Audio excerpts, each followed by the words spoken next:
की राजनीति में इन दिनों गर्माहट कुछ ज्यादा ही है। पुराने रिश्तों की राख में से उठती हुई चिंगारियां अब शायद फिर से लौ बनने को बेताब हैं। क्या राज ठाकरे और उद्धव ठाकरे एक बार फिर से साथ आ सकते हैं? क्या पुरानी रंजिशें खत्म होकर मराठी अस्मिता के नाम पर नया गठबंधन तैयार हो सकता है? ये सवाल अब हवा में तैर नहीं रहे बल्कि जोर जोर से गूंज रहे हैं।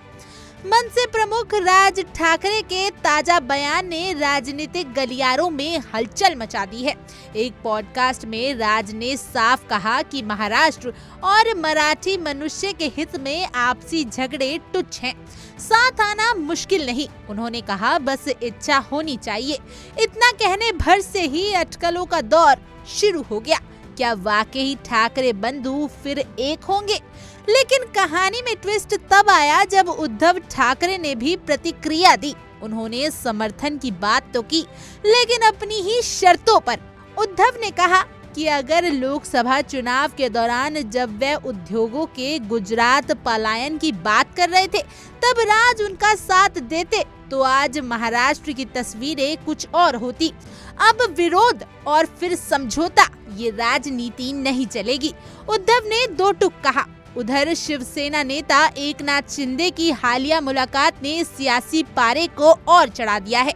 शिंदे मंगलवार रात को राज ठाकरे के निवास शिव तीर्थ पहुंचे, जहां राज ने उन्हें डिनर पर बुलाया था। इस मुलाकात में राज के बेटे अमित और मनसे नेता संदीप देशपांडे भी मौजूद थे।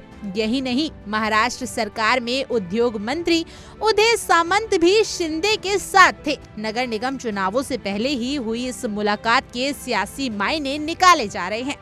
मनसे इस वक्त मराठी भाषा के मुद्दे को लेकर आक्रामक मूड में है। पार्टी चाहती है कि राज्य के हर कोने में मराठी भाषा का बोलबाला हो।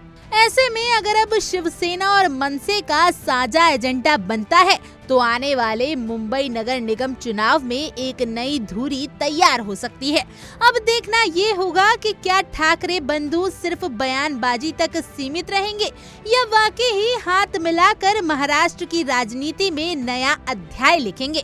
मसाला है, ड्रामा है, अब इंतजार है तो बस अगले सीन का।